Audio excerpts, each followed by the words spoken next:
আসসালামু আলাইকুম। সবাইকে স্বাগত জানাচ্ছি আমাদের হাতে থাকা সর্বশেষ আন্তর্জাতিক সংবাদে। আপনাদের সাথে আছি আমি আফনান করিম। শুরুতেই সংবাদ শিরোনাম। আবারও ইসরায়েলের মারাত্মক হামলা, গাজায় বিমান হামলায় এবার হানিয়ার বোনসহ নিহত 24। গর্ভবতী স্ত্রী, ছেলে ও শাশুড়ি সহ হামাস যোদ্ধার পরিবারকে ফেরত পাঠাল ব্রাজিল। হামাসকে আশ্রয় দেওয়ার সিদ্ধান্ত নিয়েছে সরকার এবং এই সিদ্ধান্ত পরিবর্তন হবে না বলছে ইরাক। আবারও মার্কিন মাটিতে মুসলিম বর্বরতা, ফিলিস্তিনি বংশোদ্ভূত 3 বছরের শিশুকে এবার ডুবিয়ে মারার চেষ্টায় অভিযুক্ত মার্কিন নারী। গোপন নথি ফাঁস, সাগরের নোনা পানিই এখন শেষ ভরসা, বিপর্যয়কর ক্ষুধার মুখে গাজা। বুড়ো বাইডেনের মুখে থুতু, মার্কিন অস্ত্রের চালান নিয়ে 10টি বিমানের ইসরায়েলে অবতরণ। আবারও নতুন করে ইসরায়েলের বিরুদ্ধে মিথ্যাগুজব ছড়ানোর অভিযোগ গুতেরেসের। এবং সর্বশেষে ইউক্রেনের 30টি ড্রোন নিমিষেই ধ্বংস, রাগে দুঃখে সেনাবাহিনীর উচ্চপদস্থ কমান্ডারকে বরখাস্ত করলেন জেলেনস্কি। আর এই বিষয়টি নিয়ে থাকছে আমাদের আজকের বিস্তারিত বিশ্লেষণ। আল-শাতি ক্যাম্পে হামলায় হামাস প্রধান হানিয়ার বোনসহ 10 জন নিহত হওয়ার খবর পাওয়া গেছে। এছাড়া আজ মঙ্গলবার গাজা শহরের আলদারাজ এলাকার আবদেল ফানাহ হাম্মুদ স্কুলগুলোতে চালানো ইসরায়েলি বিমান হামলায় অন্তত 14 জন নিহত হয়েছে। তবে হামলায় হামাস প্রধান হানিয়ার কোনো বোন নিহত হয়েছে তা জানা যায়নি। এ বছরের শুরুর দিকে হানিয়ার এক বোনকে গ্রেপ্তার করে ইহুদি পুলিশ। গত এপ্রিলে হানিয়ার 3 ছেলেকে হত্যা করে ইসরায়েল। হামাসের ভাষ্য মতে তার 4 নাতি-নাতনিও নিহত হয়। ওই সময় কাতার ভিত্তিক এই রাজনৈতিক নেতা আল জাজিরাকে বলেন, তাদের শাহাদাতের সম্মান দেওয়ার জন্য আমি সৃষ্টিকর্তাকে ধন্যবাদ জানাই।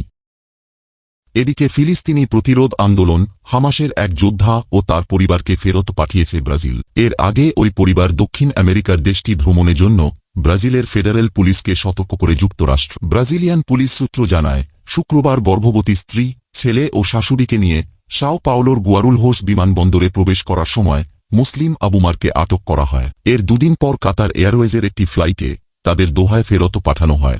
একজন সিনিয়র ফেডারেল পুলিশ কর্মকর্তা বলেন, অনুরোধটি মার্কিন পররাষ্ট্র দপ্তর থেকে এসেছে। একজন বিচারকের সামনে প্রমাণিত হয়েছিল যে আবুমার হামাসের সাথে গভীরভাবে জড়িত ছিলেন।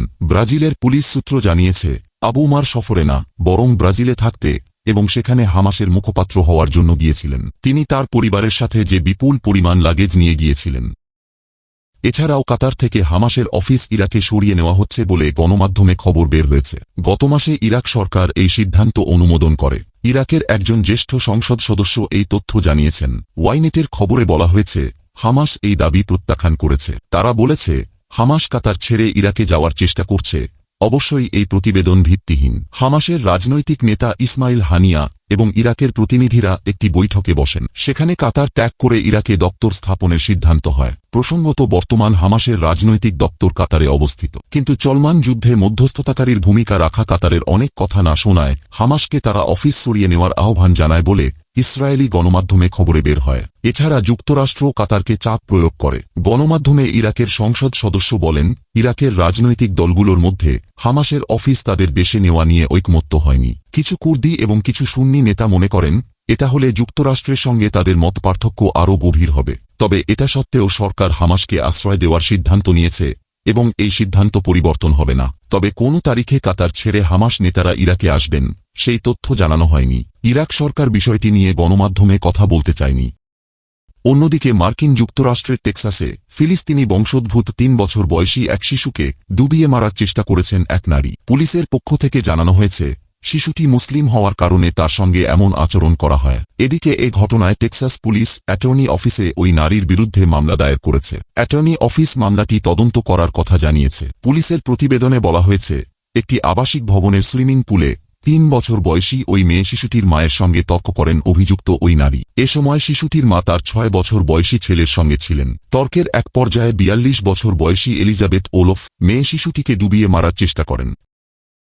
এদিকে জাতিসংঘের 12টিরও বেশি সংস্থা ও সরকার সম্প্রতি একটি গোপন নথি তৈরি করেছে, যেখানে ইসরায়েলি আগ্রাসনের মুখে গাজায় ক্ষুধার ভয়াবহ চিত্র তুলে ধরা হয়েছে। বার্তা সংস্থা আল জাজিরা ফাঁস হওয়া গোপন নথির কিছু পয়েন্ট তুলে ধরেছে। প্রতিবেদনে বলা হয়েছে, সমগ্র গাজা উপত্যকায় দুর্ভিক্ষের একটি উচ্চ এবং টেকসই ঝুঁকি রয়ে গেছে। গাজার বেশিরভাগ মানুষ ক্ষুধার বিপর্যয়মূলক মাত্রার সম্মুখীন হচ্ছে, বা যাকে তারা আইপিসি ফেজ 5 লেভেল বলে চিহ্নিত করে। দুর্ভিক্ষের ঠিক আগে এটাই সর্বোচ্চ স্তর। গাজার 20% ফিলিস্তিনি না খেয়ে সারা দিন রাত কাটায়। 1/3 মানুষ বেঁচে থাকার জন্য এবং খাবার কেনার জন্য অর্থ পেতে যে কোনো কিছু বিক্রি করার জন্য আবর্জনা তুলছে। গাজা ধ্বংস করে দেওয়া হয়েছে। ট্রাকে করে খাবার এবং বিশুদ্ধ পানি নিয়ে অপেক্ষায় থাকার পরেও শিশুরা অপুষ্টি এবং পানিশূন্যতায় মারা যাচ্ছে।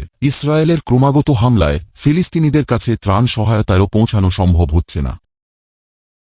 এদিকে আমেরিকা থেকে ইসরায়েলে সামরিক সরঞ্জামসহ অস্ত্রের বড় একটি চালান পাঠানোর কথা জানিয়েছে সংবাদ মাধ্যমগুলো। সূত্র বলছে, আমেরিকার 10টি পরিবহন বিমান প্রচুর অস্ত্রশস্ত্র নিয়ে ইসরায়েলে অবতরণ করেছে। আর এই অস্ত্রের চালান পাঠানোর মধ্য দিয়ে মার্কিন প্রেসিডেন্ট বুড়ো সাধু জো বাইডেন সরকার ইসরায়েলকে একটি বার্তা দিতে চেয়েছে। আর সেই বার্তাটি হল, ইহুদিবাদী ইসরায়েলের প্রতি তার সরকারের পূর্ণ সমর্থনের ক্ষেত্রে কখনোই কোনো পরিবর্তন আসবে না। অন্যদিকে ইসরায়েলের গোয়েন্দা সংস্থা শিন বেতের সাবেক এজেন্ট গোনেন বেন ইজ্জাক বলেছেন, বুড়ো বাইডেন হল ইসরায়েলের সবচেয়ে বড় সমর্থক এবং নির্লজ্জ নেতানিয়াহু তাঁর মুখে থুতু ছিটিয়েছেন। ইসরায়েলের জন্য নেতানিয়াহু সত্যিই সবচেয়ে বড় হুমকি। এখন বেন ইজ্জাক নেতানিয়াহু সরকারের বিরুদ্ধে রাস্তায় বিক্ষোভ করছেন।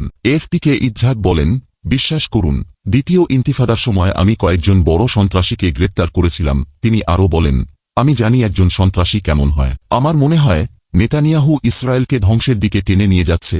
গাজা নিয়ে হিসাব নিকাশ বদলানোর এখনই সময় বলে মনে করেন ইজ্জাক। গাজার ক্ষমতায় মাহমুদ আব্বাসের ফিলিস্তিন কর্তৃপক্ষকে আনতে আন্তর্জাতিক সমর্থন আদায়ের আহ্বান জানান তিনি আরও বলেন, আমি নেতানিয়াহুকে বলতে চাই, পদত্যাগ করুন। ইসরায়েলবাসীর জন্য এটা আপনার সবচেয়ে বড় সহযোগিতা হবে। আমরা মনে করি আমাদের শত্রুরা বোকা, কিন্তু দিন শেষে হামাস খুবই বুদ্ধিমান।